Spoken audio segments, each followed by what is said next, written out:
Hi, welcome back. It's time now for Freedom in Focus with our religious freedom consultant, James Standish. How are you, James? I'm doing well, Ken.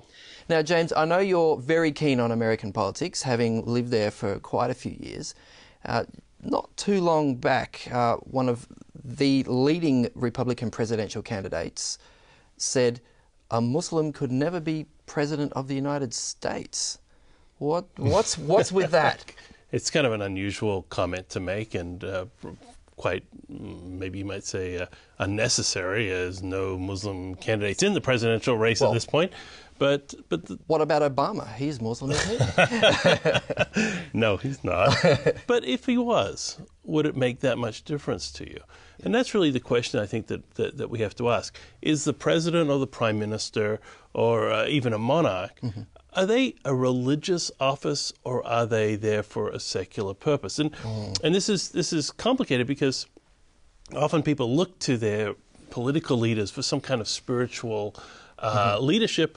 Well, sadly, the history, whether it's monarchs, presidents, or prime ministers, is not one of people getting to the top of that greasy pole who are there to sort of promote wonderful values and so forth. There's a reality in politics, and that is the people who are very good at doing what it takes to acquire and maintain power tend to be the ones who acquire and maintain power, not people who are full of lofty religious ideas. And as a result, when we look to our presidents or our prime ministers or even monarchs or whatever you want, but the truth is, if you're looking to them for spiritual leadership, you are looking in the wrong place in a very big way, and that's demonstrable.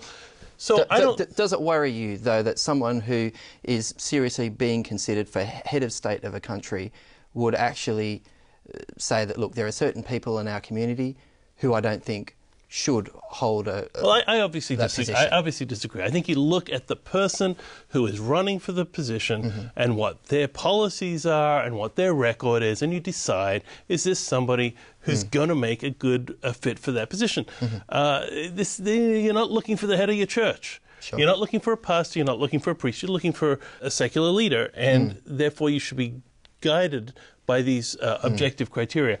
So, yeah, I disagree. Okay. Not the first time with a politician, incidentally. Now, in Australia, we seem to be having this sort of mounting tide of anti-Islamic feeling. Right. I'm thinking of, the debate over a mosque in Bendigo in Victoria, the shooting in Parramatta of a police employee.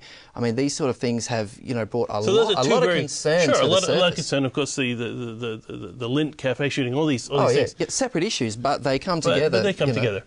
This is, when you face an issue like this, you need a balance.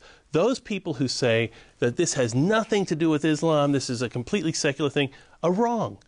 The people who are engaging in these activities are religiously motivated. So to a greater or lesser extent. Well, to a pretty great extent.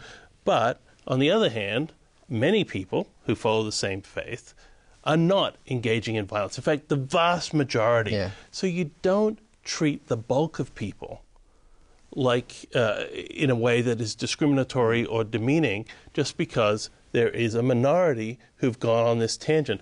Any more than you take a group of my faith, my church.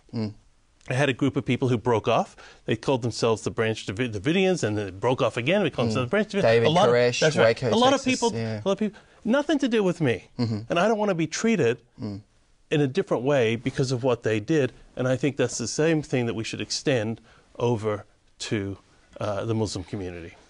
So I guess, James, it comes back to what Jesus said, doesn't it? Do unto others as you would have them do unto you. Absolutely. Thanks for your time today, James. Pleasure. We'll go now to Food in Focus.